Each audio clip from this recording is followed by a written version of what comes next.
Hello dear students, welcome back to my channel physics SPC. Electric charges and fields का एक क्वेश्चन। A particle of mass m charge q is placed at rest in uniform electric field E, then released the kinetic energy attained by a particle after moving a distance y h। इसको दो method से कर सकते हैं। पहली method बनता रहा, सबसे पहले डायग्राम बनाइए। एक यूनिफॉर्म इलेक्ट्रिक फील्ड बना लीजिए।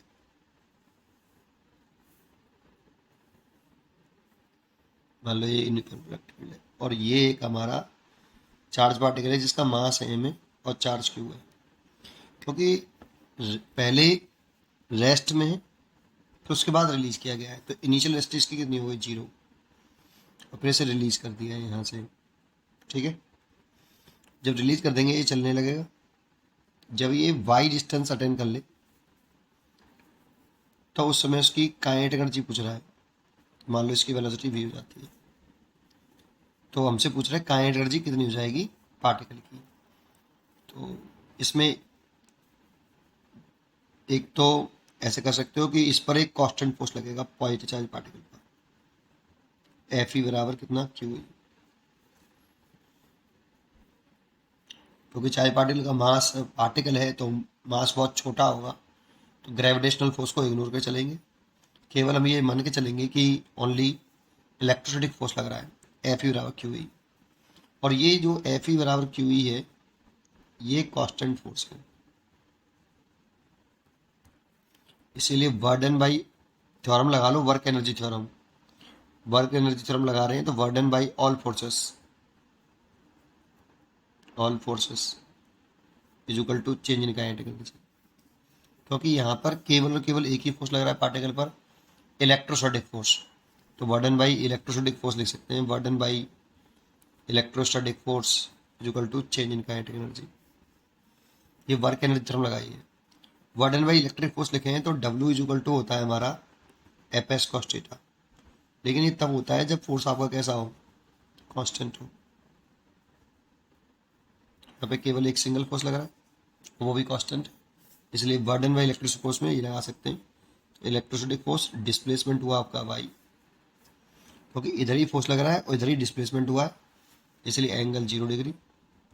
चेंज इन काइनेटिक लिखे हैं तो फाइनल काइनेटिक एनर्जी हो गई हाफ एम बी स्क्वायर, और इनिशियल हो गई, इनिशियली रेस्ट में था तो इनिशियल काइनेटिक एनर्जी हो गई 0।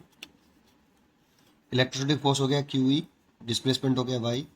फाइनल काइनेटिक एनर्जी ही निकाल ली है, ये काइनेटिक एनर्जी है आपकी के फाइनल माइनस इनिशियल, तो फाइनल काइनेटिक एनर्जी तो निकालनी थी यहाँ पे। ये फाइनल काइनेटिक एनर्जी कितनी हो जाएगी, तो काइनेटिक एनर्जी निकल आएगी। ये देखो आंसर, ये फर्स्ट केस हो गया। सेकंड मेथड अगर देखें तो उसमें ये सोचे कि इस पार्टिकल पर नेट फोर्स कितना लग रहा है, तो एक ही लग रहा है, एफ ई। और नेट फोर्स एफ ई है तो net force is equal to होता है मास इनटू एक्सेलरेशन, और ये क्यू ई। तो यहाँ से एक्सेलरेशन निकाल लें, क्यू ई बाई एम। जब एक्सेलरेशन निकले आया तो एक्सेलरेशन कैसा है, कांस्टेंट है, क्योंकि फोर्स ही कांस्टेंट था।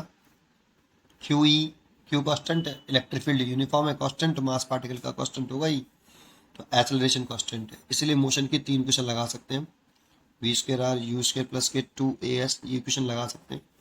ये तब लगा सकते हैं जब एक्सेलरेशन कैसा हो, कांस्टेंट हो। तो कांस्टेंट है, फाइनल वेलोसिटी v है, इनिशियल वेलोसिटी 0 है, +2 एक्सेलरेशन है क्यू ई बाई एम, और डिस्प्लेसमेंट है y। इसलिए काइनेटिक एनर्जी निकालनी है पार्टिकल की, तो kinetic energy equal to half m v square. तो हाफ एम वी की वैल्यू, वी स्क्वायर की वैल्यू देखो पूरी है, इसकी वैल्यू यहाँ पुट कर दें तो 2q E by m into y. तो देखो 2 से ये 2 मर गया और m से m मर गया, क्या आया, Q E by, this is a kinetic energy. चाहे ऐसे कर लो चाहे ऐसे कर लो, जैसे आपको अच्छा लगे वैसे समझ लीजिए। पढ़ते रहिए और खुश रहिए। Thank you.